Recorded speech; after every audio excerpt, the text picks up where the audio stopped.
Okay, good evening, everyone. We're going to call tonight's meeting to order. We will begin with the approval of the agenda. Can I get a mover and a seconder, please? Councillor Stevens and Councillor Andrews, all in favor? And that's carried. Any disclosures of direct or indirect pecuniary interest?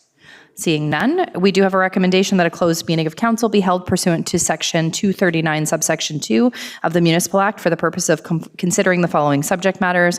We have closed council meeting minutes from the February 9th meeting, nominations for the 2026 Ontario Senior of the Year, nominations for the Ontario Orangeville Hydro Limited Board of Directors, and the Crown Property Acquisition. Can I have a mover and a seconder to go into close, please? Deputy Mayor and Councillor Andrews, all in favor? That is carried. We are now in closed session.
Into our open meeting, we will begin with the singing of our national anthem, and I would ask that you rise if you're able.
We do need our backing track louder in the future. That's a bit of a challenge. We would like to acknowledge the treaty lands and territory of the Williams Treaty Nations and of the Mississaugas of the Credit First Nation, and we also recognize that Dufferin County is the traditional territory of the Wendat and the Haudenosaunee and is home to many Indigenous people today. Tonight's meeting is being aired on public television and or streamed live and may be saved for later public broadcast or webcast. Your name is part of the public record and will be included in the minutes of this meeting. Any member of the public connecting via telephone is reminded to press star 9 to raise their hand to indicate their intention to speak and to dial star 6 to mute and unmute when called upon during the appropriate portions of the meeting. Ahead of tonight's open meeting, we did have a closed session, and the rise and report arising from that is that the 2026 February 9th closed council meeting minutes be approved, and that the confidential report CAO 2026-006 nominations for the 2026 Ontario Senior of the Year be received, and that the nominee discussed in closed session for the 2026 Ontario Senior of the Year be submitted, and that the confidential report CAO-2026-7 nominations for Orangeville Hydro Limited Board of Directors be received, and that the nominee discussed in closed session following the recommendations of the selection committee be nominated to serve on the Ontario Hydro Board of Directors for a 3-year term until June 2029, and that current board members Lisa Post, Andy McIntosh, and Susanna Karras be reappointed for another 3-year term or until their successors are appointed, and that council request that Orangeville Hydro Limited call a shareholders meeting by June 30th, 2026 to implement the board of director appointments, and that council direct a proxy vote, being Mayor Lisa Post and Councillor McIntosh, in favor of the approved nominees on behalf of the Corporation of the Town of Orangeville at the shareholders meeting to be held to appoint the members of the Orangeville Hydro Limited Board of Directors, and that the confidential report INS 2026-28 Crown Property Acquisition be received, and that staff proceed as directed. Can I have a mover and a seconder, please? Deputy Mayor and Councillor Andrews, all in favor? And that is carried. We do have previous council meeting minutes from March 23rd council meeting. Can I have a mover and a seconder to approve those, please? Councillor Stevens, and seconded by Deputy Mayor. Was there any questions or comments? All in favor? And that's carried. We will now move into open forum, where Orangeville residents have the opportunity to present their views or pose their questions to council on any subject within council's jurisdiction for a maximum of 3 minutes, provided they have not previously addressed the same topic before council within the last 3 months. If there are any residents connecting via telephone, you're reminded to press star 9 to indicate your intention to speak, and once called upon, to press star 6 to mute and unmute. Was there anybody joining us on the line? Yes, through you, Mayor Post, we have someone online who has indicated that they'd like to speak. Okay, to the person online, I will turn it over to you. A reminder to press star 6 to mute and unmute.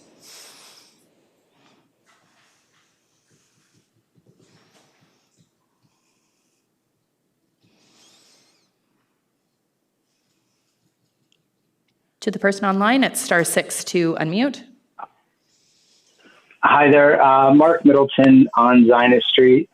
Through you, Mayor. I've used the SeeClick Fix app or website to log potholes to be fixed in front of my house.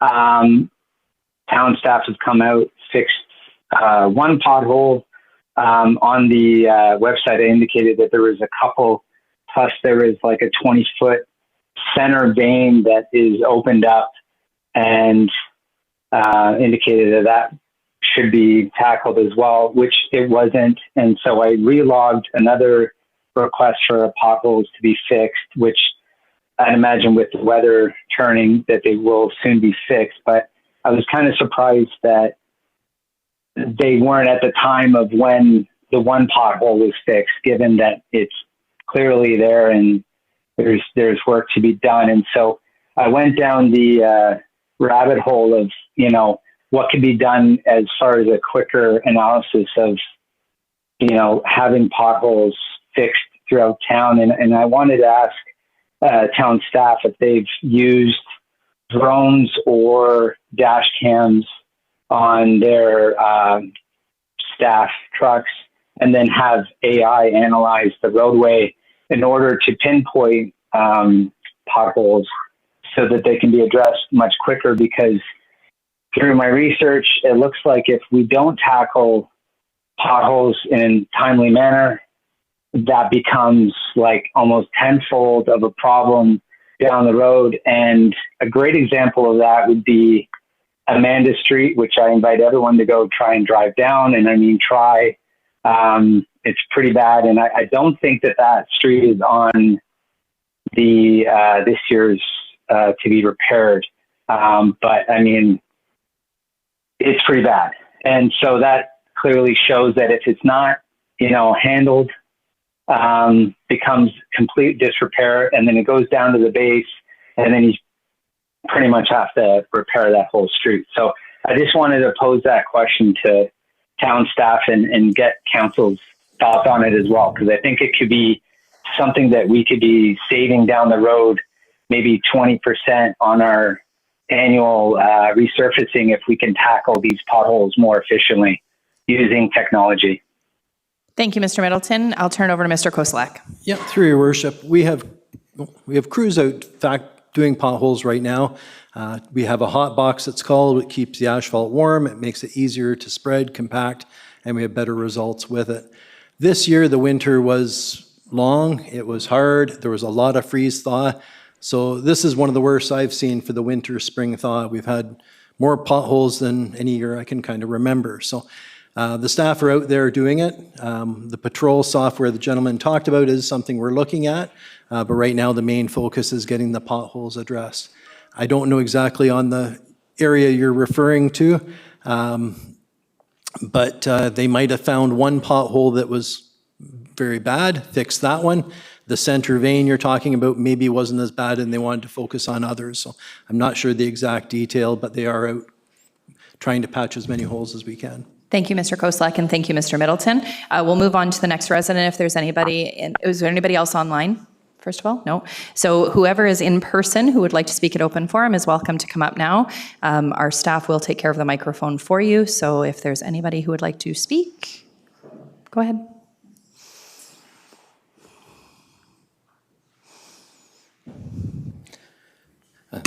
Thank you, Mayor Post. Matthew Smith, McCarthy Street.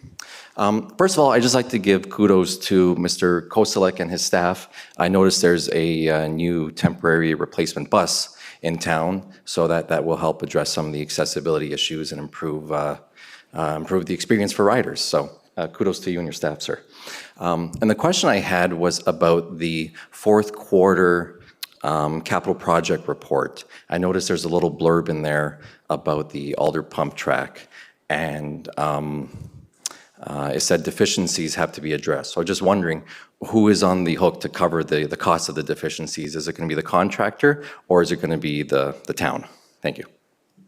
Thank you. I can turn it over to Ms. Savage. I think I know the answer to it, that it is the, when it comes to the pump track project and who's on the hook for repairing the deficiencies, it is on the contractor from what I understand, but Ms. Savage can articulate. Yeah, as you're aware, there was grading issues. We brought the contractor out. Actually, it was our subcontractor. They revisited the site last year. They all agreed to fix it, and those additional fees would be covered by the contractor and not by the town.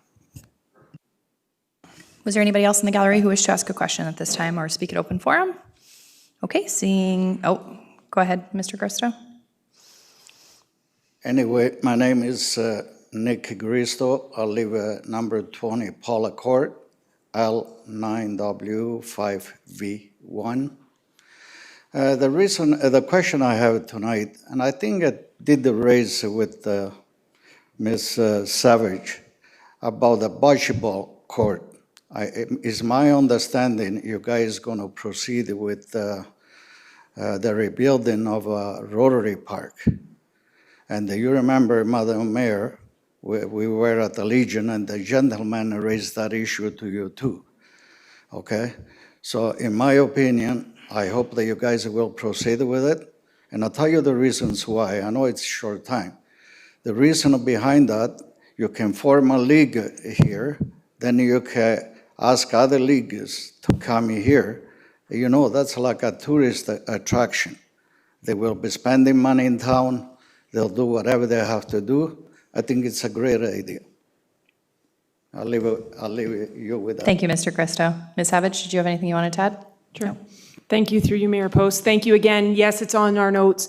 You're aware of the facility needs assessment. That probably will be addressed through the facility needs assessment, even to the outer space. Rotary Park is being developed as per the original plan. It's spread out into phases. We're now doing phase 3 and 4, which is the tennis courts, addition to pickleball, the parking lots, and the playground. But when we get on to the later phases, we will be consulting the community and figuring out what needs to go in there. Okay, terrific. Thank you, Mr. Cristo. Was there anybody else in the gallery who wished to speak at open forum? Ms. Linebeer?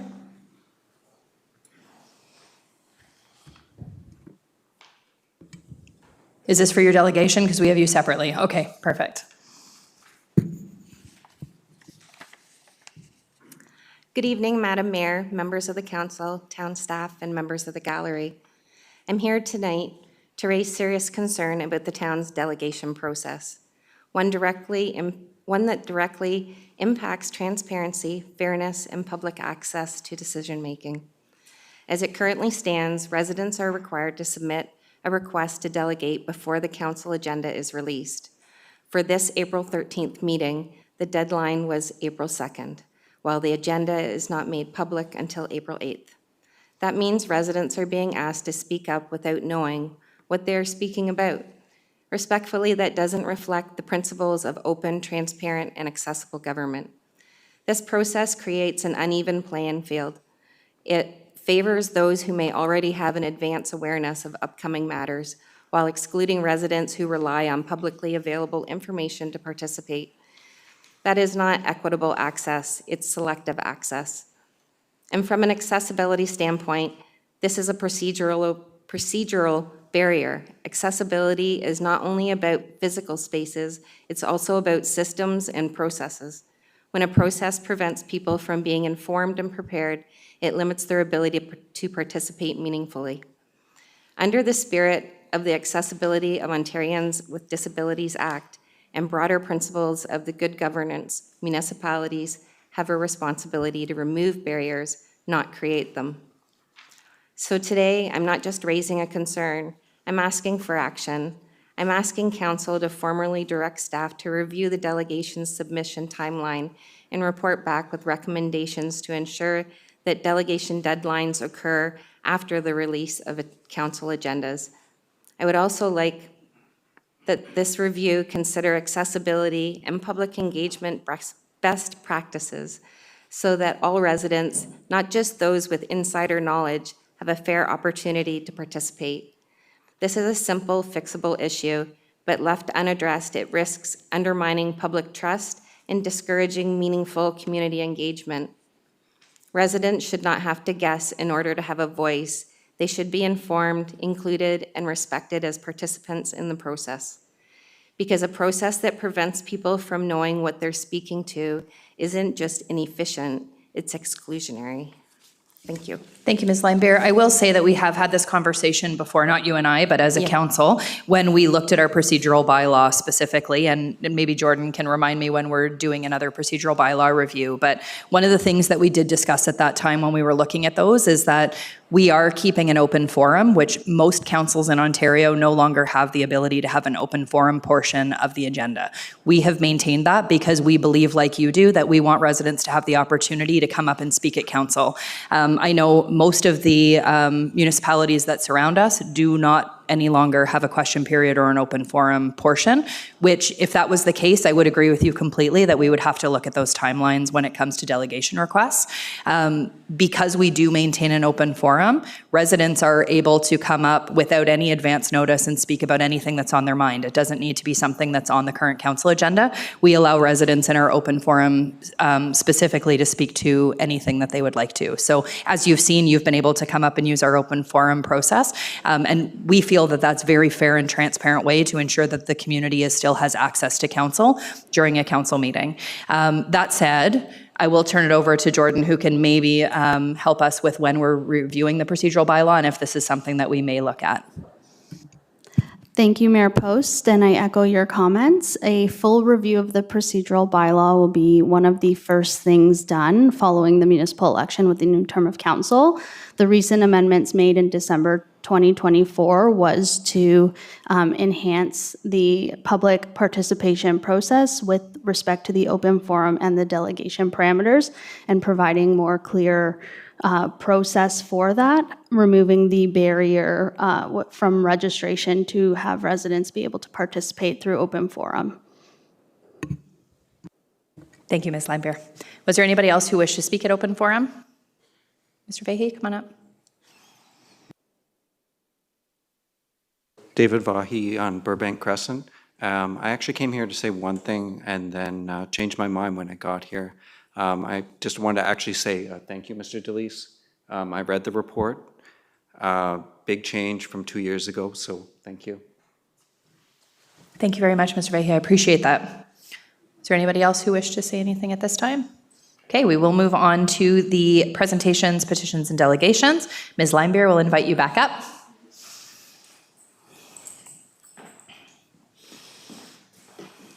And we've got the presentation up for you. Just a reminder, as this part, you do have 5 minutes.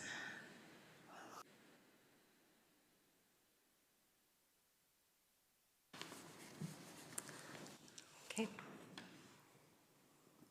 Madam Mayor, councillors, town staff, and members of the public, thank you for the opportunity to speak today. I'd like to talk about accessible parking in Orangeville and how a small step could help the municipality improve accessibility for residents and visitors. Next slide.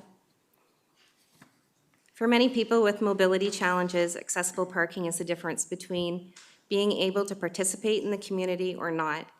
The parking space is not, if the parking space is not designed properly, a person using a wheelchair or mobility aid may not be able to exit their vehicle safely. Next slide. The Orangeville Traffic Bylaw 78-2005 is internally inconsistent about enforcement authority. Section 2.1 broadly states that the municipal law enforcement officers can enforce the entire bylaw. However, in Section 2.2 then limits that authority, saying officers can only enforce sections 3 and 4. The accessibility related requirements are found in Section 5, not in Sections 3 and 4. Next slide. These are examples of issues that appear in both municipal and private parking lots. In many cases, these spaces are marked as accessible but do not meet the actual design requirements. Next slide. Next slide. Next slide. There's a lot of places with improper signage, places without accessible aisles, places where snow is stored, no accessible aisles. The Pita Pit is a tricky one because I can park my van as far to the left as possible and put my ramp out, and I still have to jump over the side of my ramp to get to the curb ramp. Or I can put my ramp out on the sidewalk, but that limits, nobody else is able to use the curb ramp because I'll totally block it off. Next slide. Just more examples of no access aisles. Some stores have access aisles, but people park on the hash marks anyway. Municipal enforcement's needed to stop that.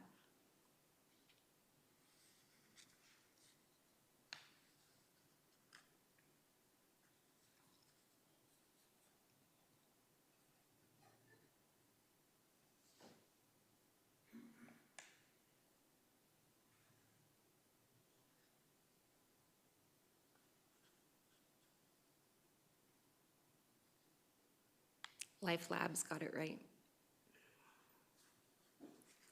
When accessible parking works properly, it benefits everyone. It supports residents, visitors, businesses, and helps municipalities demonstrate their commitment to accessibility. Next slide.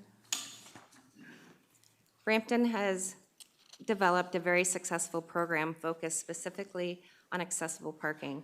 Their accessibility bylaw specialist helps municipalities and businesses understand the standards and how to implement them.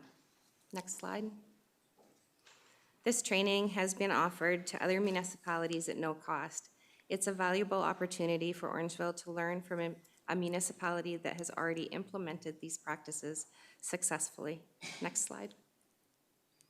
My recommendation is simple.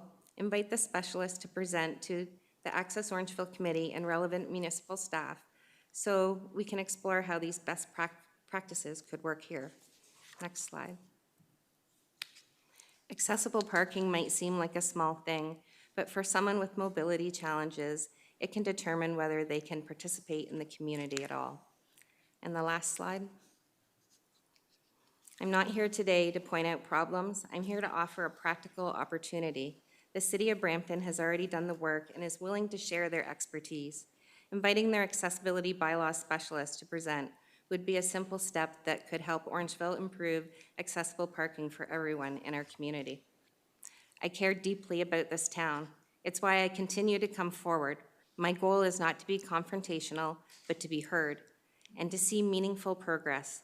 I would much rather work alongside council and staff than stand here repeatedly raising the same concerns.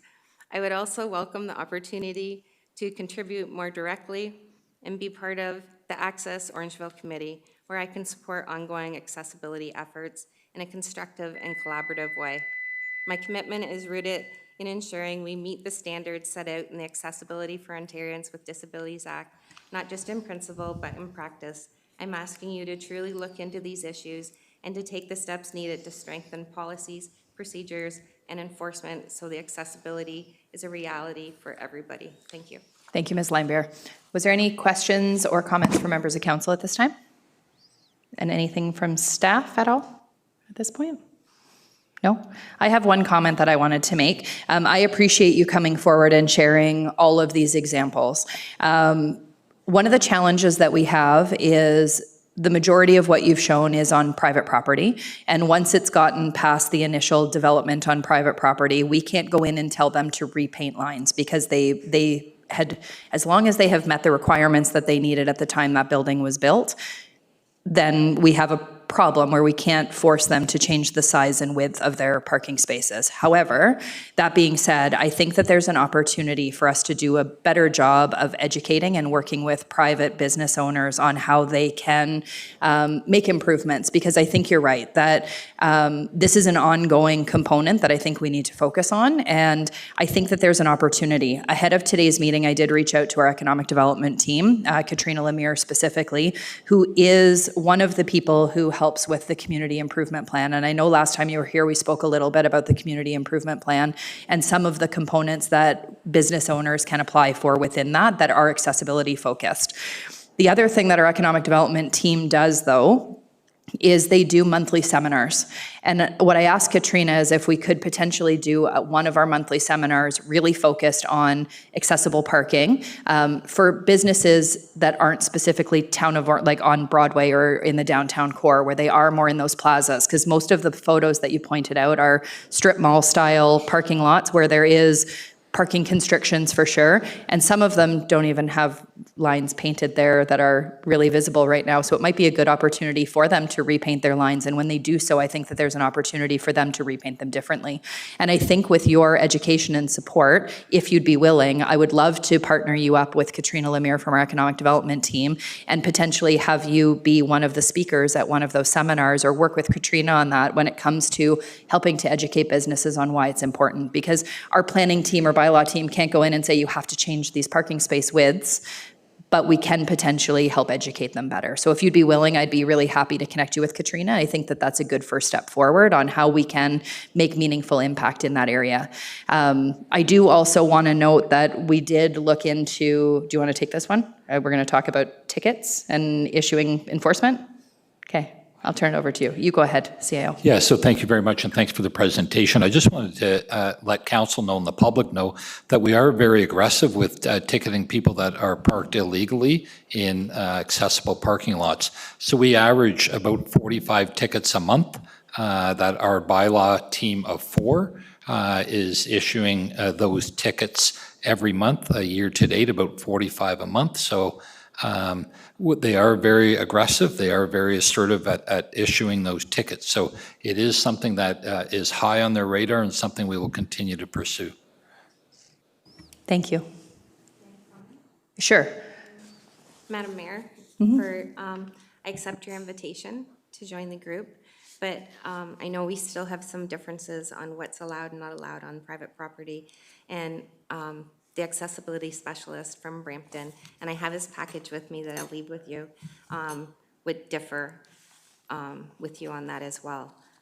That's part of his job, to make sure that those private parking lots are up to code. No, that's great. And if you can leave that information with Jordan, we can definitely take that away.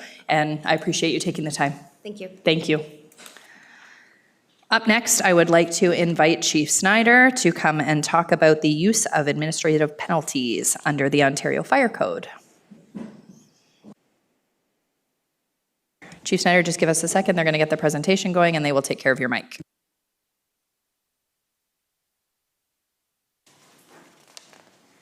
Good evening, Mayor, Council.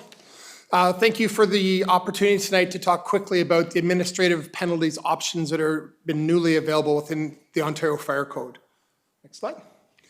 Heard this before from me, but in Ontario, we look at the 3 lines of defense in addressing fire protection services. Our first line is our public fire safety education. Our second is our inspections and enforcement, both proactive measures. And unfortunately, the third one comes in play when those first 2 measures don't work. Next one. Our fire prevention team in 2025 completed 570 unique inspections. 484 of those were in Orangeville itself, with the rest in our fire protection areas around us.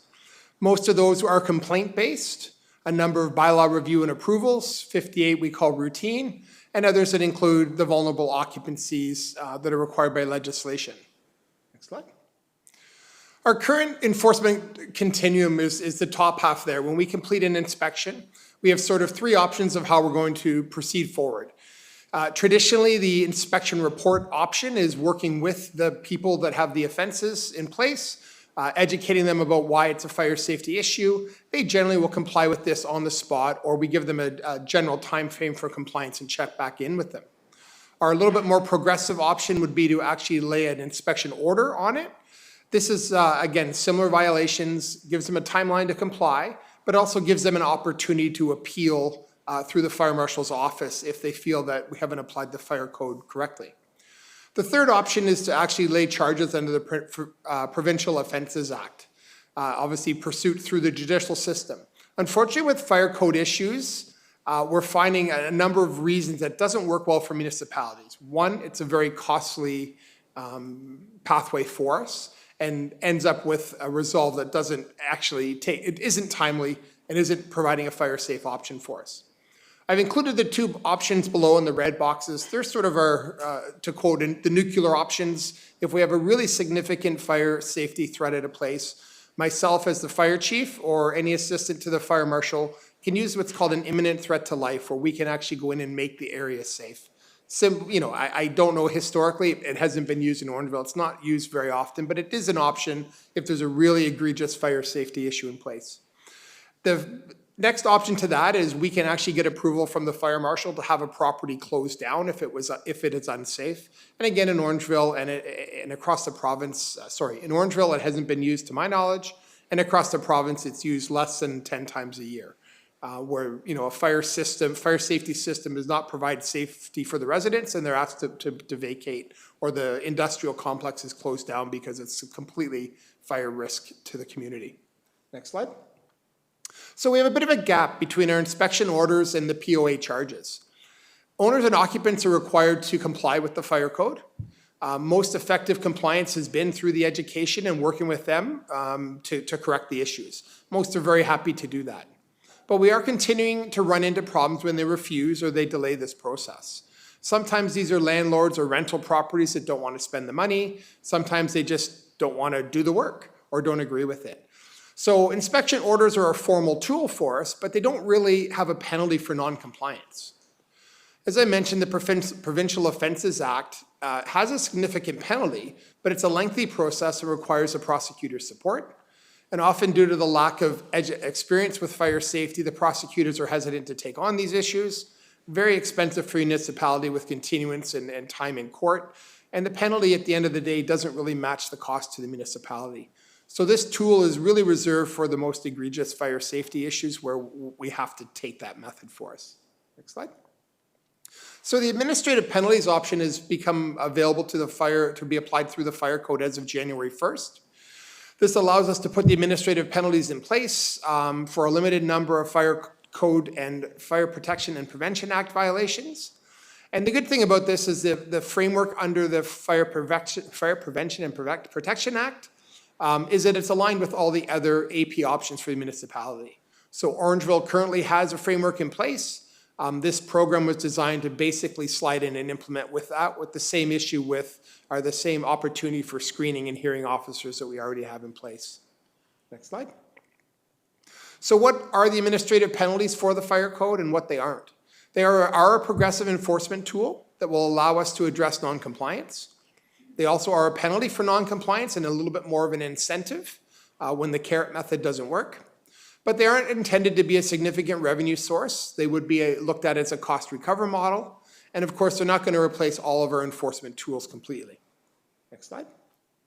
So putting this in place with the continuum, the AP order can actually be used with any of our other enforcement tools in conjunction with it, after it, before it. We have the options there. So it just will be a great tool in our toolbox to hopefully reach those people that don't want to comply voluntarily. Next slide. Out of the fire code, there's about 250 different violations that the administrative penalties can be applied to. They're generally non-technical violations because the screening officers and the hearing officers are not required to be subject matter experts. So it's not going to be a technical calculation about the width of a fire door or an occupancy of a structure. But some examples there are just failure to have a smoke alarm in your required places, failure to provide or complete your maintenance and records, failure for the mandatory training or mandatory testing that's required, or the fact that they haven't trained their supervisory staff. So fairly, I say low-hanging fruit, but an opportunity and some of the things we run into more often. Next slide. We would be looking at the top half of this. There's two sides of this under the fire code. We have an option of a $200, a $400, or a $600 for the third offense and subsequent ones. There are higher options there as well under the Fire Protection and Prevention Act, but these are more for much more strict violations, like hindering the assistant to the fire marshal or the fire chief in exercising their duties. So there are two options, but we're really going to focus on the Ontario Fire Code violations and just, again, to work towards that second line of enforcement for us. Next slide. Where we're at right now is we've been working through step 1 and step 2. We've met with bylaw in town. We have a good idea of the system in place. We've talked about the opportunities to sort of implement into the current system, and the mechanisms are there to do that. What we're going to continue to do is look at any bylaw changes or updates that need to be put in place, any additions to policies, and we'd be looking to come back to council probably sometime in the fall, election, God's willing, to sort of push this through. In a perfect world, we'll have this in place for January 1st, but understand that may not affect it. Obviously, once it's in place, our training and communications piece of this, and obviously implementation reporting. So we will continue to track the effectiveness of it. And again, this is a tool that's new to Orangeville Fire, and it would be something we would tread in carefully. We want to do it right. And again, it's not about the revenue, it's about encouraging the compliance. Next slide. Any questions? Thank you very much, Chief Snyder. We will start with Councillor Andrews. Thank you, through you, Your Worship. Chief Snyder, nice to have you here in the council chambers this evening, and having gone through your reports with a lot of interest, I truly appreciate you presenting this tonight. I have a couple of thoughts, and again, this is more of an observation, and this is, again, not reflection of your team in any way. I think it is the compliance issue. And it comes from some conversations I've had with some residents who, in fact, this came about surprisingly from the Affordable Housing Task Force discussions that we had this past fall. And what was surprising is the sensitivity that some residents have who are renting their units. They don't want to complain because they're concerned about, not to say eviction, but there's this game that some people play from a landlord perspective. So that was more of a anecdotal piece, but one that really struck a chord when I started reading this, because the compliance issue is a combination of education but enforcement. And the ability to address this, heaven forbid something happen, that's the last thing that I want to have on our docket, that somebody, for whatever reason is malicious and decides not to end up abiding by something like this.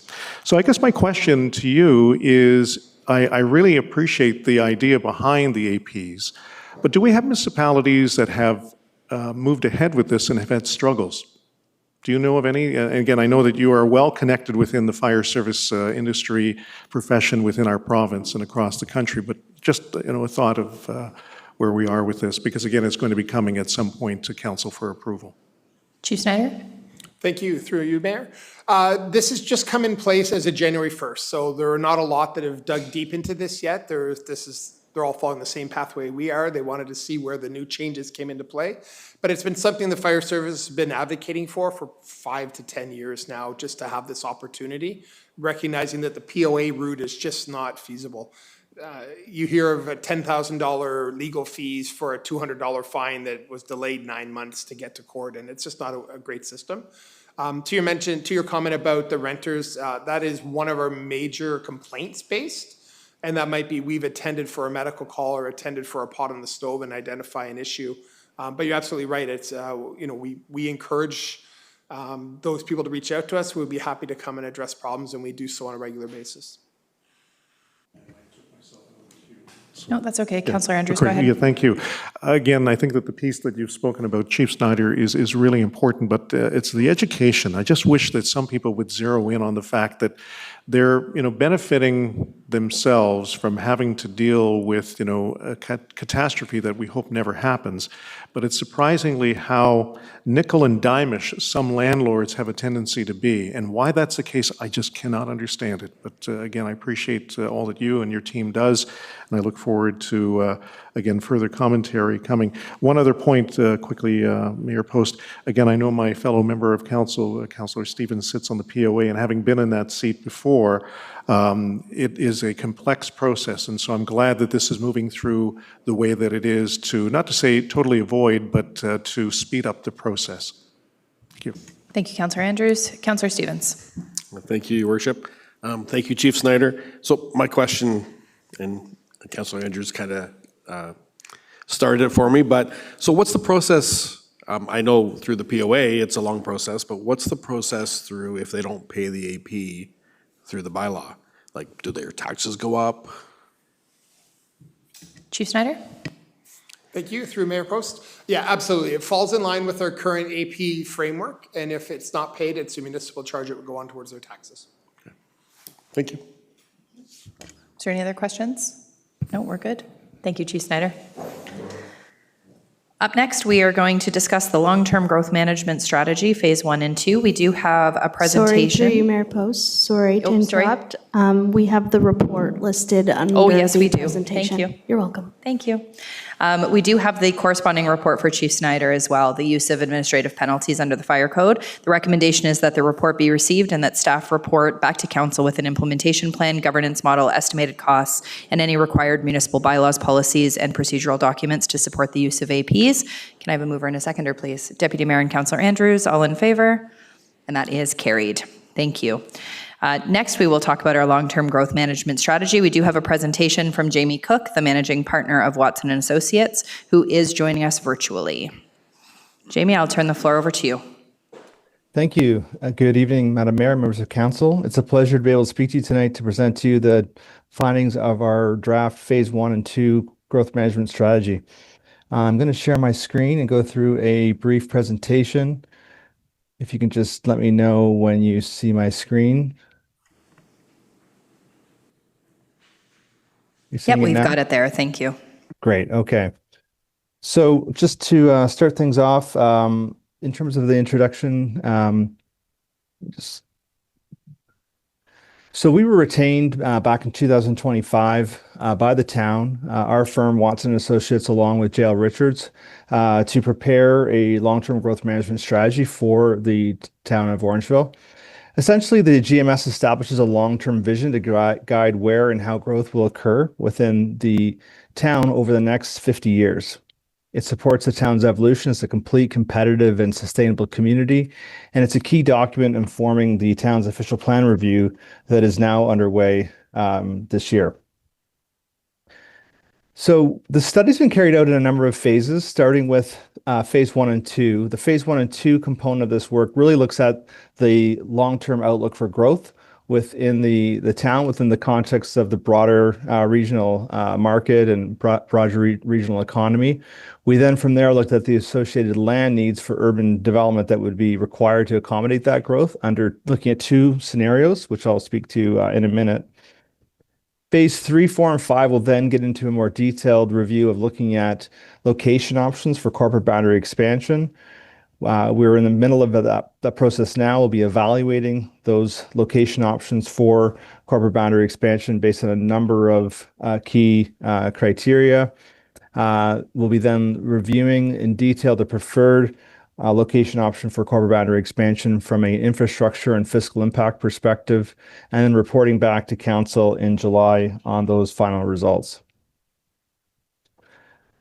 So as I mentioned, the studies being, or the forecasts that we're undertaking are being laid out under 2 growth scenarios. The first being the constrained scenario, and this essentially looks at the available supply of serviced land under the town's existing capacity for municipal water and wastewater services. It also looks at the available land supply to accommodate urban lands within the existing corporate boundary of Orangeville. And then the second scenario looks at a longer-term forecast out over a 2076 period. So it's a 50-year period, assuming that ultimately these constraints of servicing and ultimately land would be overcome over time.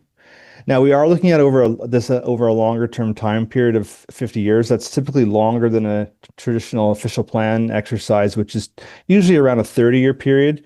It's recognized that we are looking at corporate boundary expansions in this case. This is unique to Orangeville, and that we're not just looking at expanding into urban areas, we're expanding into other municipal jurisdictions. That process obviously is very complicated. It takes time to allow for communications and negotiations with surrounding municipal neighbors, the preparation of studies, the construction of infrastructure, development planning and approvals, housing construction, non-residential construction, and then development occupancy. And so typically in that kind of scenario, when we're going from the planning stage we're in now to seeing occupied housing and employment in a new serviced area, that typically takes at least a 10-year period. So we need to be proactive in looking at this now, and we need to make sure that we're looking over a longer-term horizon to ensure that we're addressing the needs for the town over a long-term period. So this analysis is being conducted within the broader context of the Planning Act and the Provincial Policy Statement 2024. This PPS is essentially the guiding document that really establishes how land use planning is conducted within Ontario. It was last updated in October 2024 There's a couple key aspects of this document that are important specifically to this phase 1 and 2 analysis. The first is that the PPS identifies that we're required to look at the Ministry of Finance growth projections, and we can modify those projections as appropriate. Those projections are carried out for Dufferin County, including the town of Orangeville. We then need to look at how those allocations or how that growth would be allocated within the Dufferin County forecast. The PPS also identifies that we can look over a period of 20 to 30 years when we're carrying out long-term land use assessments. So it's important to recognize that we can only designate lands for urban use up to a period of 30 years in an official plan, but that doesn't prevent us from looking out over a longer term time period when we're looking at infrastructure needs or broader corporate boundary needs, and such as the case that we're looking at today. And then lastly, the provincial methodology guidelines, the proposed guidelines were released last August. They were just recently updated again at the end of the last month, and they are still under a proposed draft, but they do outline a detailed, fairly prescriptive approach to how we carry out population forecasts, allocations, and land needs assessments. So we've taken a look at this document to ensure that we're consistent with that approach that's being set out there by the province. So in terms of the long-term growth forecast scenarios, we've identified 2 scenarios, as I mentioned, and this graph essentially illustrates the 2 scenarios, scenario 1 and scenario 2. So scenario 1 is identified in blue. It essentially has the population growing to about just before 2046 to a capacity of 36,500. That's the identified capacity for municipal water and wastewater servicing within the town of Orangeville. At that point, under that scenario, the population capacity would be reached, and then we would see the population essentially flatlined after that period from around 2040, 45, 46 to 2076.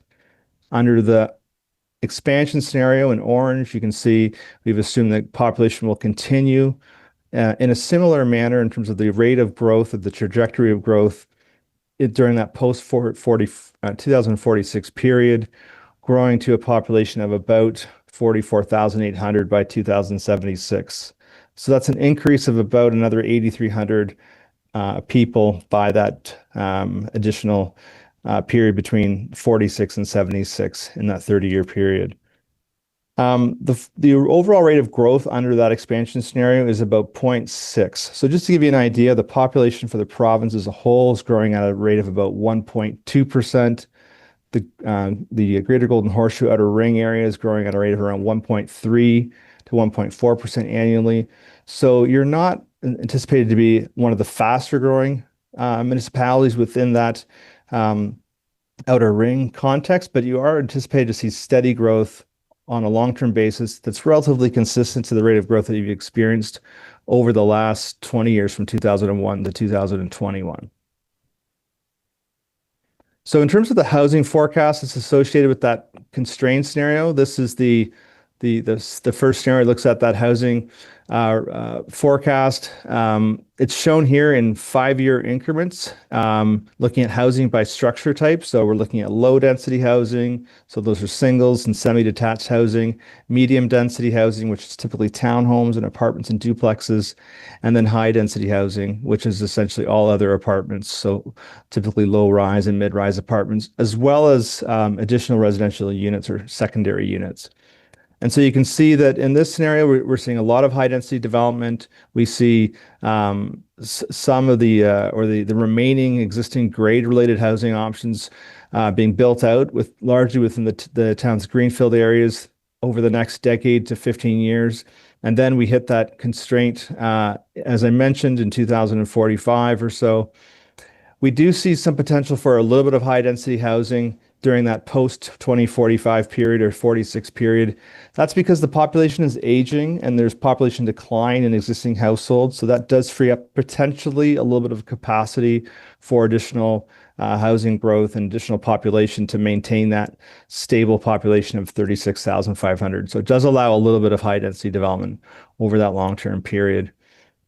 So that gives us an average of about 75 units a year. which is quite a bit lower than what you've experienced in the last 20 years at 125 units per year. Under the expansion scenario, you can see the amount of housing is anticipated to be much stronger, more steady over that longer term period. We are anticipating that there would also be a higher rate of medium and high density housing in the dark blue and light blue shades here in the bar graph. These are additional housing units, particularly as we get further out into the forecast, that would be ultimately accommodated in a corporate boundary expansion, new corporate expansion area. And over that long-term period, we're looking at an average of about 125 units a year, which is fairly consistent with what we've seen historically since 2001 to the 21 period. With respect to employment, under the constrained scenario, we're projecting the employment to increase by about 2,200 jobs and then would be capped to about just under 17,000, which is the capped employment number that we've been assuming in previous studies like the development charge work for the town.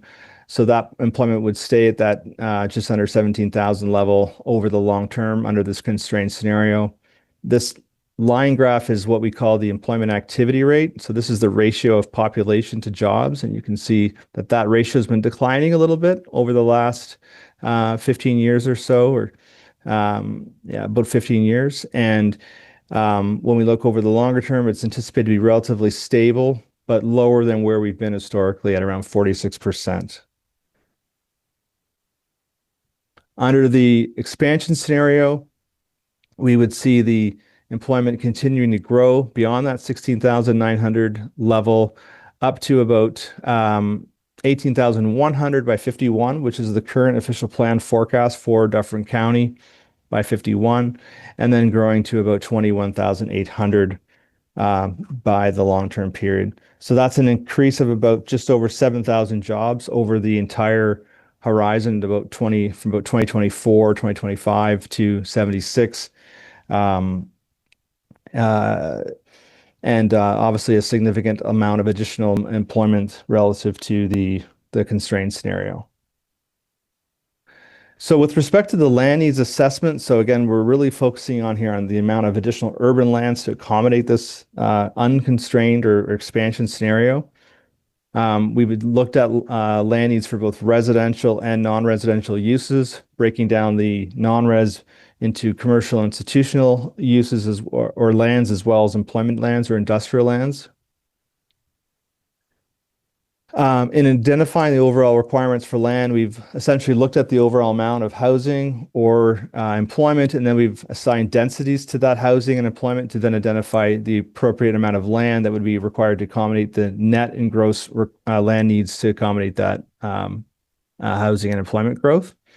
And then when it comes to the land needs assessment, as I've mentioned, we've looked at this over a longer term period. We've looked at both a 30-year horizon, which is the maximum horizon that we're allowed to look at for designating urban lands.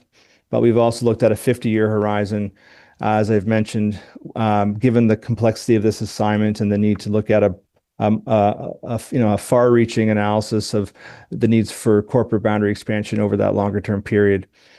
So just to be clear that when we're looking at a 50-year period, we can't be designating all of that land for urban development, but we can identify that need, and then we can then work back to within that 50-year period to identify what portions of that 50-year requirement over the next 30 years would be needed for urban use. So when we get to the land use assessment, again, we've looked at these two periods, and this summarizes the overall amount of land required under that 30-year and 50-year horizon.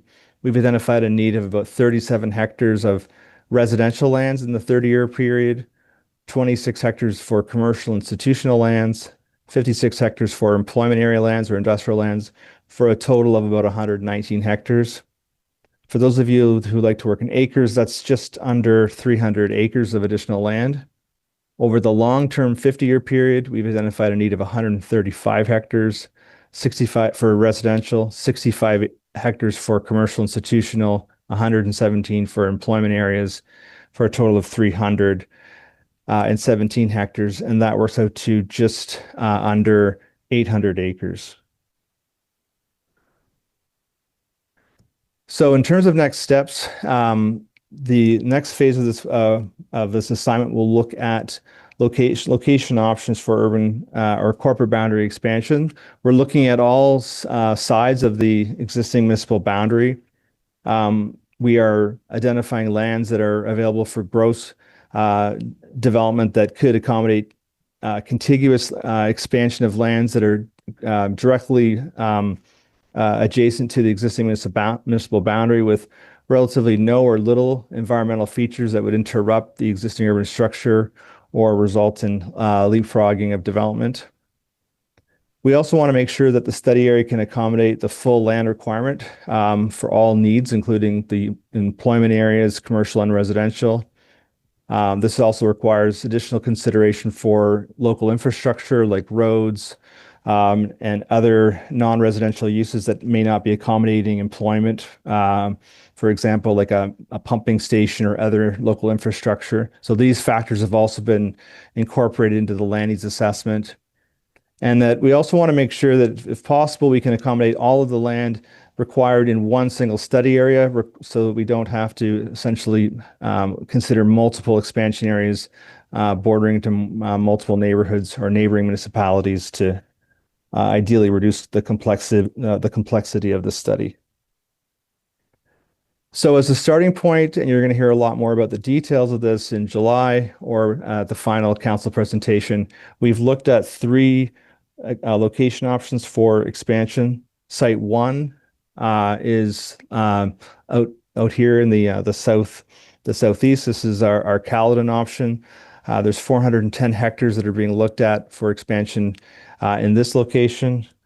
Site 2 is here. There's 340 hectares of land in Amherst that we've looked at for potential expansion. And then Site 3 is East Garifrax out here in the west, also with a similar area of about 336 hectares. So I'm not going to get into all the details tonight, but I did want to give you a little bit of a brief background into the approach that we're taking on looking at these location options. We are evaluating each of these sites based on a series of criteria that would consider themes such as environmental considerations, including natural heritage features, natural hazards, source water protection issues. We're looking at agriculture considerations as well as cultural heritage and archaeology. With respect to infrastructure, the primary focus is on water servicing capacity and wastewater servicing treatment plant capacity. So we're not looking at the specific linear infrastructure requirements at this time for water and wastewater, but rather looking at the capacity considerations. We're also considering broad impacts of transportation, and we have our team at JLR, JL Richards, which will be speaking to this in much greater detail throughout the study and at the final presentation. We're also considering planning considerations. Some of the key considerations are alignment with the 2024 provincial planning statement, as well as other issues with respect to land use compatibility and compatibility with both existing and planned development. We're also considering land economics and market considerations. And lastly, under the evaluation, we're not doing a detailed fiscal impact assessment for each of the location options. We have noted that this evaluation process is largely looking at the overall costs associated with the location options for expansion. A lot of these costs are related to, for example, I mentioned with water and wastewater, with treatment. They're not as specific to the location aspects of the expansions in many cases. So we don't expect to see major differences in the overall costs given the focus of the study at this stage, but we have been working with our fiscal impact team to broadly assess the approach to the fiscal impact considerations, looking at the 3 location options, and then we'll be getting into a detailed fiscal impact assessment for the preferred option. Lastly, I would note that there are potential cross-jurisdictional considerations. The one option that I mentioned is unique, that it is outside of the jurisdiction of Dufferin County, being in Caledon, and that is an additional complexity that should be taken into consideration when considering that option. So in terms of next steps, we are currently finalizing our location options review and evaluation. We're now in the process of identifying the preferred location option and assessing that option from an infrastructure and financial perspective. We're looking to get back to the town's steering committee in May, and then we'll be in reporting mode into June and July, and then aiming to get back to council in mid-July. And that concludes my presentation. Happy to take any questions that you might have.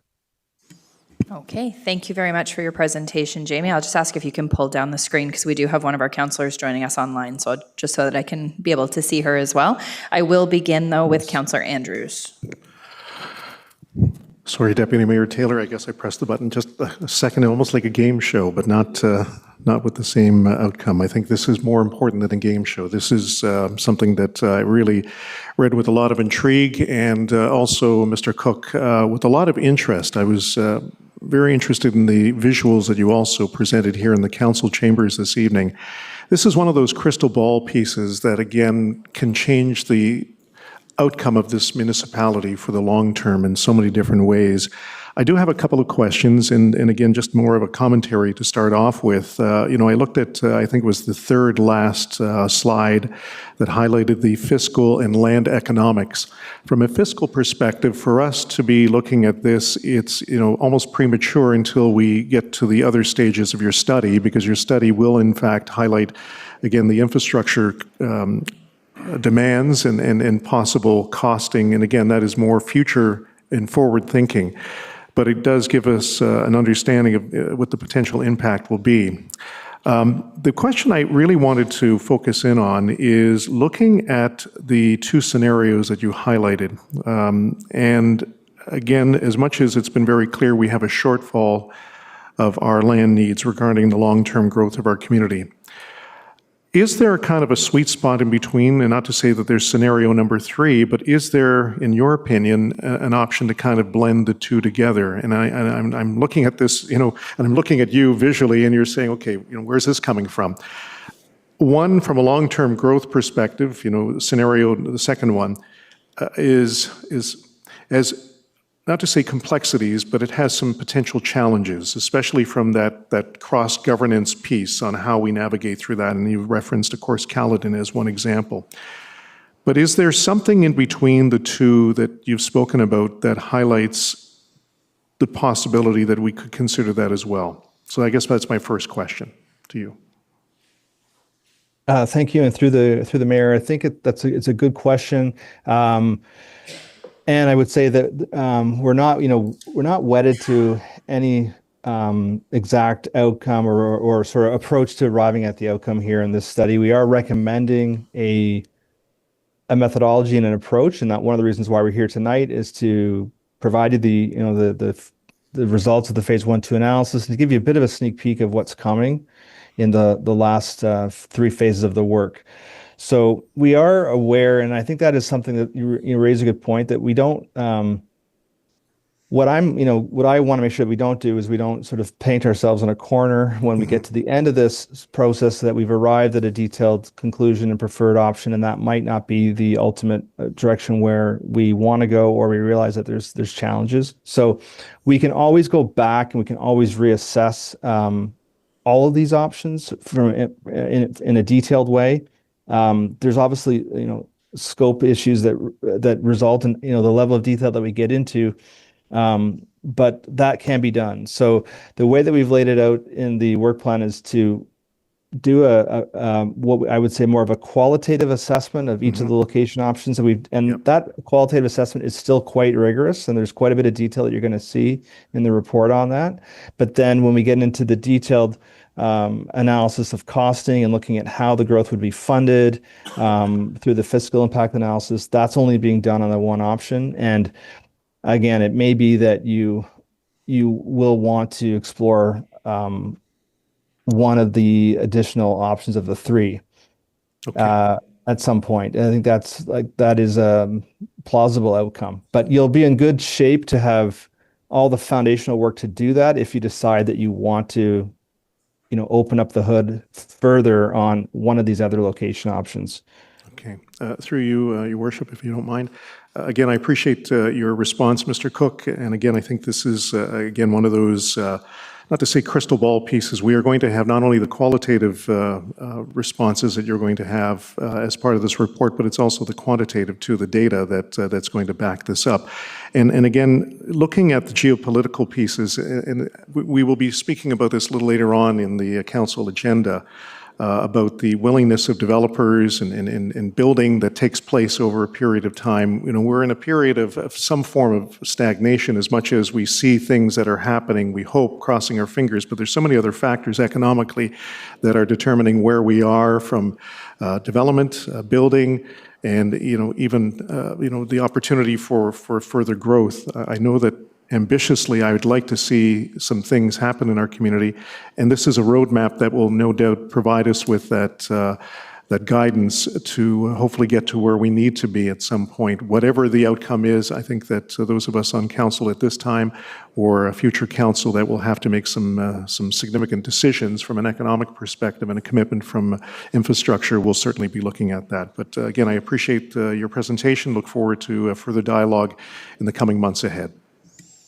Thank you, Councillor Andrews. Deputy Mayor Taylor. Thank you very much, Your Worship. I've never sat through a council meeting and not spoken for so long in a meeting before, so this is exciting. First of all, I'd like to thank you, Mr. Cook, for your presentation. I love the way that you're framing it about the methodology and the approach. That always sort of calms me down as we're going through things. I think it's important that residents who are hearing this would know, first off, that this isn't necessarily going to happen. This is something that we're talking about and thinking about, and there's a bunch of things here that we need to get at before we can go forward. Just as a thought, I wanted to sit in this chair 8 years ago because I was frustrated about where we went to get to where we were 8 years ago, and that was I didn't think we were very planful in lots of instances. And so here we are, we've got something large, and it does bring an element of angst to it as we're talking about it. Our town talks frequently about small town charm and wanting to make sure that we keep our history, we keep who we are. The reality is, the town needs to grow, and we need to grow in certain ways. And I'm sure that will upset people to hear me say that we need to grow, but we do. The reality is we have a bunch of folks that want to come to our town and to open their businesses and to have employment, and we say no because we don't have land. We have nowhere for them to go. And that is incredibly frustrating to be able to have these businesses come to us and we can't find a spot for them. So that's one. And so when you're addressing the commercial land piece, that is of great interest to me. But then when I go to the report itself, candidly, I wrote down here in my notes, it's not that exciting. The reality is why I find it maybe not that exciting is because it's really not a lot of growth when you look at it. And I love the way you compared and talked about the rest of the province versus us. I think it was 1.2, and we're almost half that at 0.6. That's sort of the lot in life that we're going to be. We're not going to grow at the rate that the rest of the province is, but that's back to the small town charm of who we are. While you were speaking, Councillor Andrews and I are of like mind, and we're pointing at the screen in certain spots, and it all rounds to the financial piece. And it's, infrastructure and growth with understanding the impact to our financials. So grow, yes, I'm in favor of growth, but I'm in favor of growth if it works for us. So if we take on another area, we can't simply have the Orangeville taxpayers taking the burden of that area so that we develop it and we don't benefit from it. And certainly they would have reasons why they'd want us to have the land themselves, and we'll have to work that through. But there has to be an ROI to the whole piece of this. So I guess in summary, I'd love to hear as we get going, and you mentioned that it would be there, is what will the ROI be? How will we determine that? How will we know that we're doing the right thing as we go forward? Because candidly, one of the biggest complaints we get is maybe we didn't do a good job in the past about measuring what the ROI is to the resident of Orangeville, and it's made it a more expensive place than we wanted it to be. And then the last piece is we would want to understand that the other municipalities, for the province to want to work with us and approve this, those other municipalities, the best way forward is to have them to want to partner with us. So it'll have to be some sort of planful response that's benefit to them, benefit to us, and therefore we can hold hands and go forward. Otherwise, none of this will come to fruition. So long and short of it is I'm looking forward to understanding what the ROI, what the financials will look like as we go, and that will certainly help guide future councils in deciding whether or not they want to go through with something as significant as this. And thank you for your thoughtful map that you gave us. I think that's great. There's no question. I just wanted to meander about all of that in the financials. Thank you. Thank you. Was there any other questions or comments from council? No? Seeing none, we are good. Thank you for coming today, Mr. Cook. We're looking forward to the next phase. Thank you. Thank you. We'll now move into the consent agenda. The following items have been compiled under the consent agenda. Sorry, Mayor Post, we have the report. Oh, we have the report, and I even knew that. I had it ready. I had it highlighted. My apologies. That report INS 2026-25 Long-Term Growth Management Strategy Phases 1 and 2 of the Growth Analysis and Urban Lands Need Report be received. Mover and a seconder, please. Councillor Stevens and Deputy Mayor, all in favor? Thank you. That's carried. So the following items have been compiled under the consent agenda to facilitate a single vote for council consideration. Council may remove any item from that consent agenda for individual consideration. I have already been notified that 13.1.4, the salvage yard bylaw, 13.1.6, the fourth quarter operating fund variance report, 13.1.9, the building division final report, 13.1.10, the ultraviolet disinfection conversion study, and 13.1.12, 33 Centennial Road CIP development charge deferral agreement have been removed for consideration separately. Was there any other items that any member of council would like to remove from consent?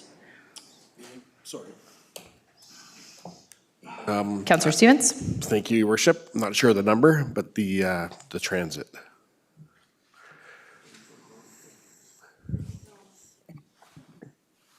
Sorry, thank you. Yeah, thank you. That's 13.1.8.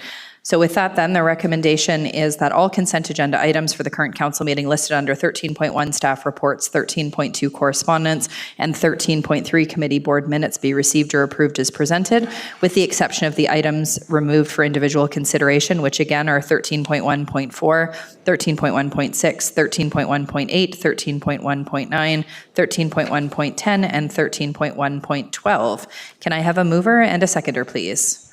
Councillor Andrews and Deputy Mayor, all in favor, and that is carried. We will move first into 13.1.4, the salvage yard bylaw. The recommendation is that report CPS 2026-17, the 2026 salvage yard bylaw, be received and that council pass a salvage yard bylaw for the town of Orangeville. Deputy Mayor, that one was for you. Thank you, Your Worship. So glad to see this report here, and I'm very pleased with the content of it, and kudos to the team for putting it together. As everyone knows, the issues that we've had with this particular type of business has been long, and it was significant, and it costs taxpayers money because of it. I thought it was interesting in the bylaw. It basically states at one point in this that we are going to tell the business how to run itself, and that's my interpretation. That's not word for word, but that's essentially what it's saying. And then it talks to, in section 5, that we will have requirements for licensees, basically, in how they're going to run their business. So the licensees are responsible for maintaining the required records and ensuring compliance with the bylaw's operational requirements. The town is responsible for monitoring compliance through inspections. All of that sounds great to me. I think it's excellent. I hope it will stop the issues. I'm trying to be careful with my words because I don't want to cast aspersions, but hopefully it will help with the issues that we were having. My worry, and it's a sort of a question comment for bylaw, is about the ability to do that. from a capacity standpoint, like that sounds like an onerous task. And I was just curious, CAO Smith or bylaw itself, what your thoughts were on that, and is that an onerous thing in Section 5? Because it'll be key to whether or not this has teeth. Thank you, Deputy Mayor. I believe that Mr. Bramley is joining us online. James, if you're there. Perfect. Good afternoon, through you, Mayor Post. It's a good question, and I'll preface that anytime we do have a new bylaw come forward, it is onerous on the municipality to adjust to that. The framework for this bylaw reflects the practice our town uses for all of our other licensing aspects, whether that's vehicle for hire being taxis, restaurants, mobile food vendors, and such. We're setting that framework to be the prudence of work that has to be done is by the business owner, and all that information is provided when they apply for the license. So all that information would be provided to us during their application process. If we don't receive the full package, we can move into our enforcement process, but it doesn't create a significantly more onerous task on the officers in the grand scheme of things. That's great. Deputy Mayor, that's good? Thank you. Okay, perfect. I don't see any other questions on this item. Could I get a mover and a seconder for the recommendation? Councillor Andrews and Deputy Mayor, all in favor? And that is carried. The next item that's being removed is the fourth quarter operating fund variance report. It was me who pulled this one, honestly, because I just wanted to have a really brief conversation about it. I know as a council, we've talked in the past about how we would love to be able to fill in some of the gaps in some of our programs, particularly when it comes to infrastructure revitalization. And I think we have an opportunity here, and I have worked with CAO Smith and with our infrastructure team to verify that this is feasible. But I think we have an opportunity here to direct some of this surplus into our sidewalk program for 2026. Our infrastructure team has confirmed that our contractor would be able to do that. And from a council perspective, it will help us close one of those infrastructure gaps that we have. So I have a change that I would like to make to the recommendation that's in the report. It would read that report CPS 2026-19 regarding the 2025 fourth quarter operating fund variance be received, and that upon topping up the stabilization reserves and in compliance with the reserve and reserve fund policy, staff be directed to redirect up to $500,000 of the remaining surplus funds to the general capital reserve to be allocated to the town's 2026 sidewalk program. And I would love a seconder for that motion. Deputy Mayor, was there any questions or comments on that? Deputy Mayor? Your Worship, I think that's a great idea. I was actually thinking along the lines of what capital projects would we push. I just want to make sure that we are utilizing the funding that we have in a thoughtful way, and so that makes sense to me. Would there be any opportunity for council offline to have influence on which areas we would do? Like, there is some where we get feedback frequently, and I'd love to be able to say, hey, I've heard this, I've been here, I see it. It's a problem, versus not knowing and maybe not being able to I'll turn it over to have Mr. a say. Koselleck, but I believe that the staff already has a list of all the ones that are kind of next in line when it comes to need. But Mr. Koselleck, go ahead. Yeah, through your worship, I guess this year we're planning on doing a section of Diane Drive from Sea Line to Manor Crescent. What we'd look at doing with the additional funding, we'd be able to do the Manor Crescent also with the sidewalks. They're in poor condition. We're also doing a section on Amanda from Parsons to the bend on there. It's only about 300 meters. It's the worst section. We'd like to continue Amanda from Parsons right to Town Line. So those are two areas that do have fairly significant, so they're the ones we're looking at, but we are open to look at other areas also. Yeah, hold on.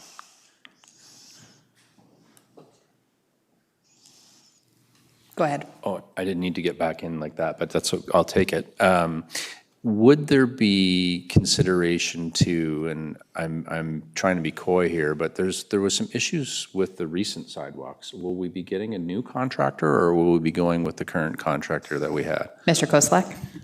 Through your worship, the sidewalks were issued were part of our capital program. It was the sidewalk contractor that was hired by the road contractor. So it's a different contractor than we use for our sidewalk work.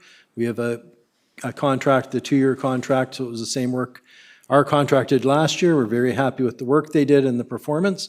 So we're looking at having them continue this year. So it is two totally different contractors. And with that too, the issues on the capital projects where the sidewalks didn't turn out as good, we're following up with the contractor to have those replaced as warranty work. Councillor Sherwood? Yes, Your Worship, thank you. I just wanted to confirm, you mentioned up to $500,000.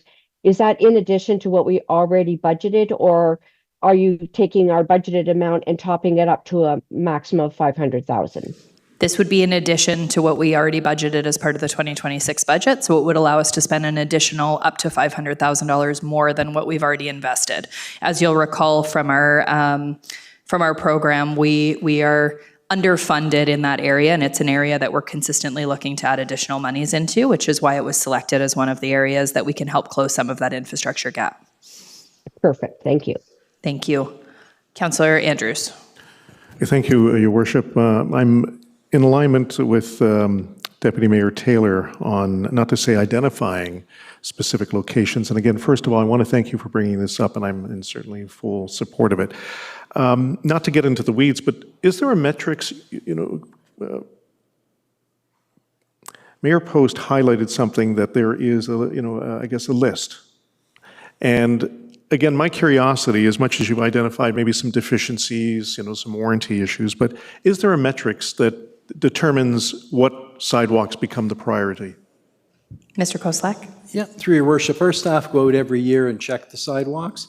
So they look for a trip hazard, they look for areas where there's heaving or movement in the sidewalks. Mm-hmm. Sometimes we can do small spot repairs. We've got a contractor in doing some grinding where we have a sidewalk that's heaved, or you'll notice some of the intersections. We've done a small section at the intersection to add the tactile strips, but also take care of some bad areas. So some of the spots we've done small sections. For a lot of it, we look for areas where you have every third sidewalk bay is damaged. It makes sense to replace it all at once. You get a more efficient price for long sections of sidewalk than doing one spot here, one spot there. So we do track them every year, and we try and focus on areas that are in the area of schools, that are in the area of churches that have a higher volume, to try and focus on those areas first. Okay, and just one more comment on this. The tactile plates that you referenced, again, from an AODA compliance, and again, I'm not trying to go down that path, but I think it's important that since we've had many of those installed, there is, I'm hoping, a list that still has to be completed in the community, and I'm hoping that maybe some of this might be supported through the request of funds. Mr. Koslak? Yep, through your worship, whenever we do sidewalk work, we follow the standards of the day. And now it is with the tactile strips, we do a minimum 1.5 meter sidewalks. Mm-hmm. We look at doing it wider if it's a curbside face sidewalk. It really helps when we take away some of those narrower sidewalks. And you'll notice a lot of them too, we do small sections near the intersection so we can do the improvements at the intersection and take care of anything that's damaged. If they're doing sidewalk work too, they'll carry it through a residential driveway just so we don't have to come back and bother people ever again with the sidewalk work. Great, thank you. Thanks, Councillor Andrews. Deputy Mayor Taylor?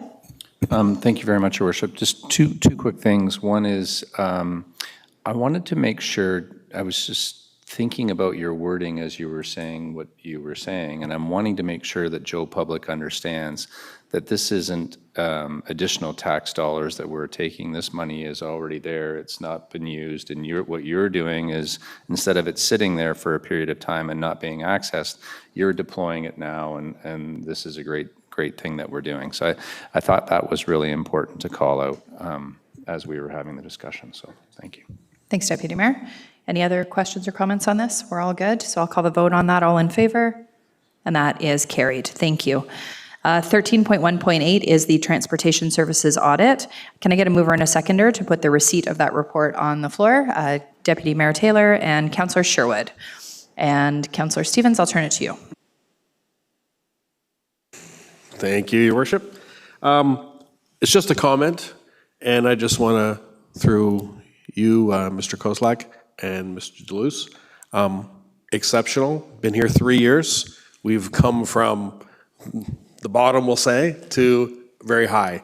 I know there's still some things that we need to accomplish, but I just want to say thank you from the Accessibility Committee.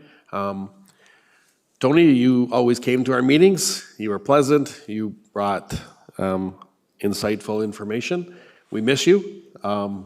Wish you could come back, but you're always welcome. But I just want to say thank you. It's been an honor to be part of this committee, and you guys have done an exceptional job. Thank you, Councillor Stevens. Was there any other questions or comments on this one? Okay, all in favor? And that is carried.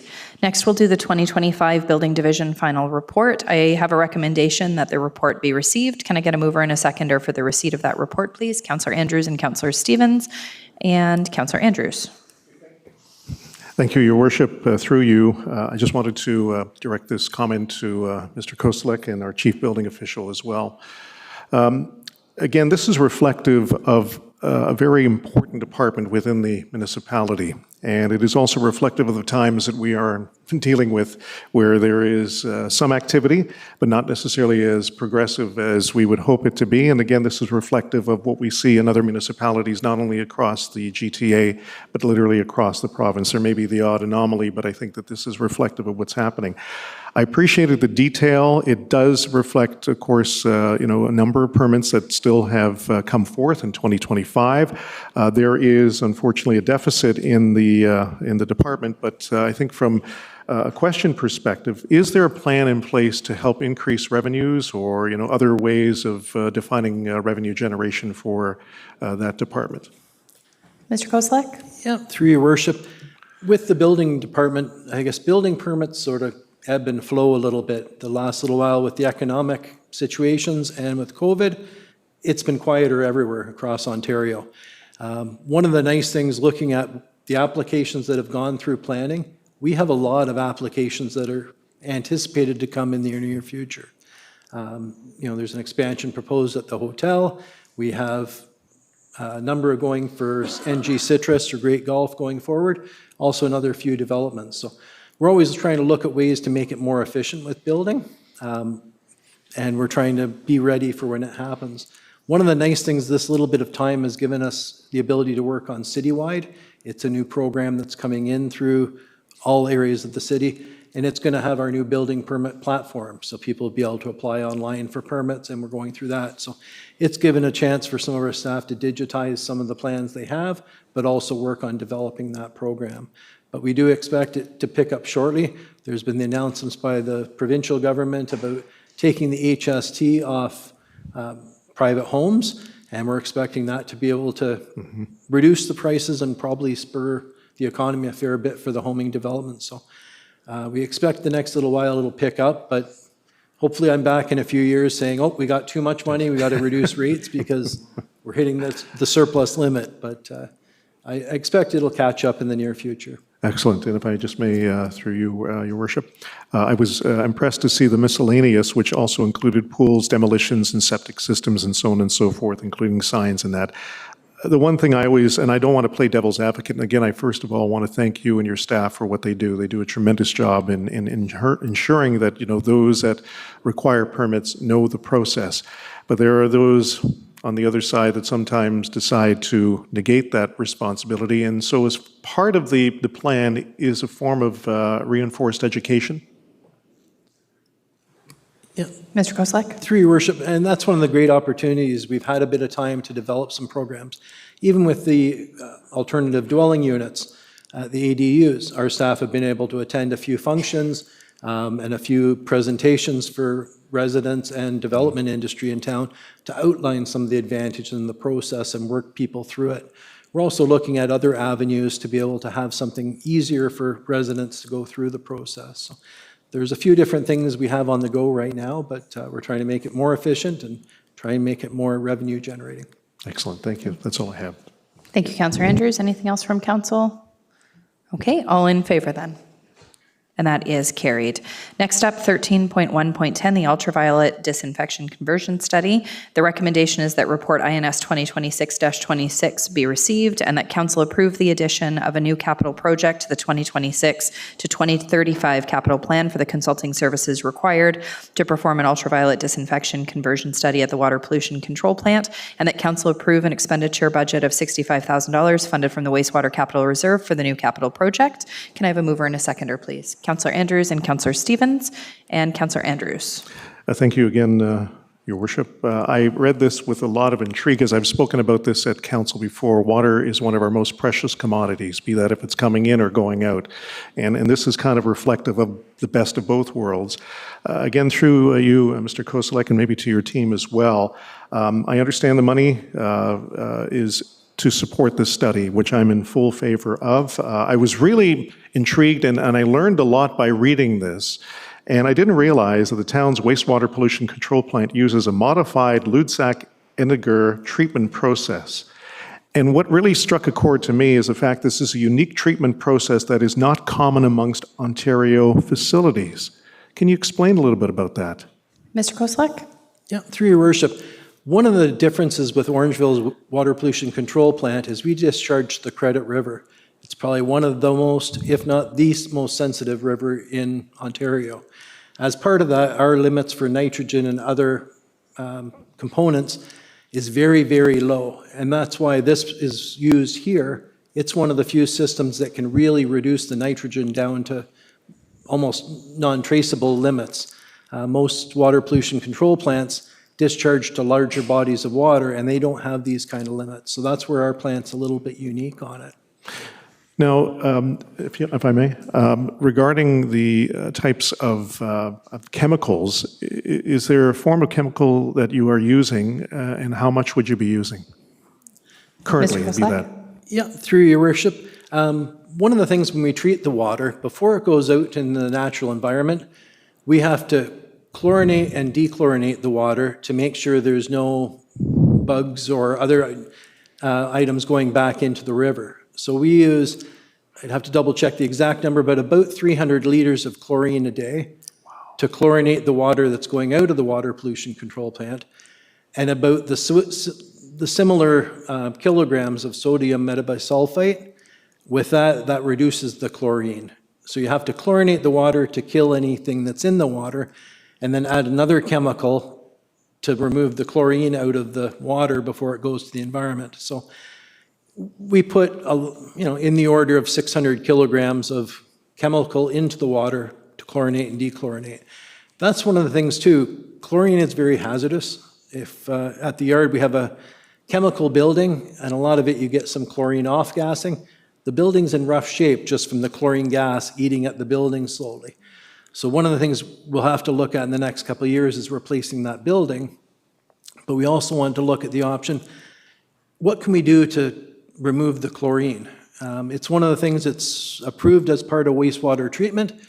It's one of the things I've always wondered about. Is there a better way than putting all this chemical? Because there's a cost to it, there's a risk to it, and even the environmental benefit. If we can look at doing the LED or UV, it doesn't use any of the chemicals. There's no remaining disinfectant in the water. It's safe to discharge right away. So that's why we're trying to look at this. We want to try and see what the cost would be long-term between changing to UV and having a chlorine, and also the environmental benefit. And I think it may be one of the ones we could look for a funding opportunity in the future, because to me, this is a huge environmental benefit, not to use all these chemicals. So it would be a great process. If I may comment, I absolutely agree. When we take a look at the discharge of chlorine and other applications, and the long-term effects, UV is the route to go. And I read this with a lot of interest and have spoken to staff. And again, I want to thank them for their expertise as well. I know that there is a project that is underway with Dalhousie University and the City of Halifax, which I think you're kind of observing to see what the outcome is. And I know this study will end up providing us with some guidance on how to best move ahead with this. But again, I'm in full favor of it. And again, thank you for your comments. Thank you, Councillor Andrews. Was there any other questions or comments on this item? I'll call the vote then. All in favor? And that's carried. We'll move now into 13.1.12, which is 33 Centennial Road. The recommendation is that report INS 2026-32, 33 Centennial Road CIP Development Charge Deferral Agreement be received, and that a bylaw be enacted to authorize the mayor and clerk to execute a development charges deferral agreement with 1000720-727 Ontario Inc., which is known as Woodbridge Pallet Limited, as attached to this report. Can I have a mover and a seconder to get that on the floor, please? Councillor Andrews and Deputy Mayor, and Councillor Andrews. Well, I know that Deputy Mayor Taylor and I were speaking about this, who was going to speak first, and thank you very, very much. You're so kind to allow me to do this. This is one of those pieces that I wanted to speak candidly about because one of my files is economic development, and I know that Mr. Cook was talking about this earlier with the long-term growth, and it's imperative that we support, of course, our businesses that invest significantly. And here's a perfect example where Woodbridge Pallet has invested in our community. They are going to continue to invest in our community. And I think we sometimes have to be creative on how we move ahead with how we support them. And I know that we're talking about an element of CIP that can support the request here for forms of deferral. And not to say moving forward, but I think that we have to, from a municipality perspective, look at ways of supporting not only this particular business, but in the future. I may not necessarily get the full endorsement from staff and our finance department, but at the same time, one of the things that I have always prided myself in this particular role is how can we end up luring, enticing, requesting people to consider our particular community to invest in. And this is one of those examples that literally just jumps off the page. And seeing what is potentially going to happen over the coming months and coming years is a true testament and a commitment for an entrepreneur that has taken risk, but is also taking that risk to a higher level and is committing to our community. So I'm in full support of this particular request moving forward. That's all I have. Thank you, Councillor Andrews. Deputy Mayor Taylor? Thank you very much, Your Worship. It's very similar to Councillor Andrews. First off, the thanks. Thank you to Woodbridge Pallet. It's incredible what they're doing. The very fact that they're coming to our community, investing like they are, and it's significant money that they are. We are grateful, and they are welcome to be here, as are other businesses. We want them to come and be in our community. I think it's super important. The secondary piece to that is the creativity that town staff has used to be able to help that business maximize their ROI again and not be stuck paying for things that potentially they shouldn't pay for. And it's the deferred charges and whatnot. It's sheer brilliance. And these are the kind of things that I want us to do. When I speak to investors in our community, they are telling me that they find us difficult. Now, we all need to take that with a grain of salt about whether or not that's true or not. As you ask the third question, you find out that maybe we're not as difficult as they say we are. So it's always in a negotiation. But what we need, everyone, what we really need is to have these businesses come. We need more land, we need more businesses, and the whole idea is to reduce the tax burden on the residential taxpayer. And that's the secret to success as we go. So just wanted to call out the kudos to this and congratulate the business and thank them. And Councillor Andrews, you and I are on exactly the same page, so thank you. Thank you, Deputy Mayor. Was there any other questions or comments on this one? Okay, with that, I'll call the vote. All in favor? And that's carried. Next, we will move into notices of motion prior to the meeting. We did receive a notice of motion prior to the meeting from Councillor McIntosh regarding the opposition to the consolidation of the Credit Valley Conservation Authority as per the provincial announcements. Because Councillor McIntosh is unfortunately unable to be here, it was important for me that we still consider this on his behalf. I think it's an important one and it is time sensitive, but in order for us to do that without him here, we do need council to waive the requirements under the procedural bylaw. So the motion would be that council waive the requirements of section 7.11.2 of the procedural bylaw to permit the consideration of the notice of motion item 14.1 in the absence of Councillor McIntosh. Can I get a mover and a seconder to do that? Councillor Andrews and Councillor Stevens. And thank you, Councillor Sherwood. I'm glad you're back. And all in favor to that? Okay, and that's carried. Thank you. So we will go ahead with the notice of motion, which I will need a mover and a seconder. I can read it off quickly here. It is a bit of a long one, so bear with me.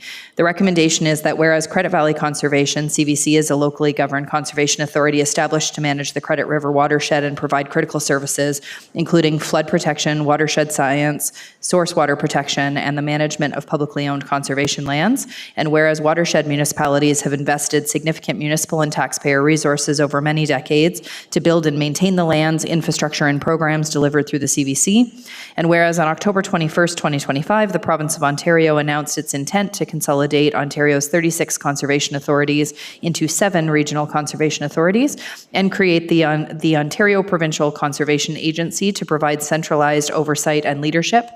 And whereas a 45-day consultation period was held open from November 7th, 2025 to December 22nd, 2025 regarding the proposed regional boundaries, and whereas on March 10th, 2026, the province of Ontario announced a revised plan to consolidate the Ontario's 36 conservation authorities into 9 regional conservation authorities, including the amalgamation of the CVC authority into the Western Lake Ontario Regional Conservation Authority. And whereas the province has indicated that the new regional conservation authorities be required to establish 1 or more watershed councils, municipalities within the Credit River watershed have not been adequately consulted on the governance and management of locally funded watershed services and conservation lands. Now therefore be it resolved that the Council of the Town of Orangeville formally opposes the consolidation of the Credit Valley Conservation into the Western Lake Ontario Regional Conservation Authority, and that Council calls upon the province of Ontario to leave the governance structure of the Credit Valley Conservation Authority unchanged, and that at a minimum, the province immediately pause the proposed consolidation of Credit Valley Conservation Authority until full and meaningful consultation has occurred with the CVC Authority Board, the Credit River watershed municipalities and their mayors, and that this resolution be forwarded to the Honourable Todd McCarthy, Minister of the Environment, Conservation and Parks, the Premier of Ontario, members of local provincial parliament, and the board of the Credit Valley Conservation Authority and the watershed municipalities within the Credit River watershed. Can I have a mover and a seconder, please? Councillor Stevens and Councillor Andrews? Deputy Mayor. Okay, perfect. Any questions or comments on this item? Just want to, Deputy Mayor? Thank you very much, Your Worship. Out of respect for Councillor McIntosh, I will vote in favor of this. However, I do want to share that couple things. One is I do think that our local Island Lake facility is an amazing place. I think the CBDC does a wonderful job there. But the CVC as an organization is still one of the most inefficient organizations. They are a roadblock. They block investment in our community. They cause consternation for people who are trying to improve their properties. And the only reason I'll approve this is because I don't think what they're doing is going to be any better than what we have. But what we have is still not very good. And I just wanted to share that. So I'll vote in favor, but reluctantly so. Thank you, Deputy Mayor. Was there any other questions or comments? No? All in favor? And that is carried. Thank you. Now to notices of motion at meetings. I understand that Councillor Sherwood would like to speak to this one. Yes, Your Worship. Thank you. I will be in the future bringing a motion forward with regards to conversation that Heritage Orangeville had in our March meeting about asking the province to consider expanding the deadline of the for the notice of intention to designate heritage properties, and the Heritage Orangeville was very much in support of that. As you know, we have over 400 properties on the non-designated heritage listing. We only have now till January 1, 2027 to get through that registry, and this council has just recently approved only 5. So you can see that there's a lot of work and a lot of things that still need to be done. So I'm going to be bringing forward a motion to ask the province to extend that even further. And it's quite ironic that in our council information package, it just so happens that the town of Lincoln has just also put that same request and that same thought process in. So we'll be following the town of Lincoln's lead with my my motion that I'm hoping to bring to you in May. Thank you very much, Councillor Sherwood, for that notice. Much appreciated. Was there any other notices of motion at meeting tonight? Okay, and were there any announcements? Councillor Andrews? Yes, thank you, Your Worship. I have a few, just 2. First of all, congratulations to the Dufferin Big Brothers and Sisters for hosting another successful Bowl for Kids' Sake this past Friday. Orangeville Council and the Gutter Bowlers. Thank you, Councillor Sherwood, for the name, because it turned out to be, I think, a win for all of us. Yeah. We did all right in representing not only our bowling skills, but at the same time providing some financial support for a great cause. And number 2, this Thursday through the Economic Development Office and the Orangeville Dufferin Real Estate Board. They'll be hosting a real estate roundtable, which I'll be moderating with staff who will be on site, featuring updates on development activity, highlights of growth management and the growth management study, building code with a focus on ARUs, review of zoning considerations, and an update on bylaws. The roundtable will be held at the Alder Complex this Thursday, beginning at 9:30. Thank you, Councillor Andrews. Councillor Sherwood. Yes, Your Worship. I just wanted to bring to the attention, everyone, the next main stage production that Theatre Orange is hosting is called The Wedding Party, and it runs from April 16th to May 3rd. And I'm going to tell you, this is an hysterical comedy that you won't want to miss. And it's being directed by our one and only artistic director, Jennifer Stewart. So I encourage everyone to get out and get your tickets from, again, April 16th to May 3rd. Thank you, Councillor Sherwood. Any other announcements from members of council? Not seeing any, we will move into the bylaws. The recommendation is that all bylaws for the current council meeting listed under item 17, which is 17.1 through 17.10, be read 3 times and finally passed, subject to section 284-11 of the Municipal Act. Can I have a mover and a seconder, please? Councillor Stevens and Councillor Sherwood, all in favor? And can I get a motion to adjourn, please? Councillor Stevens and Councillor Andrews, all in favor? And that is carried. We are adjourned. Thanks for joining us this evening.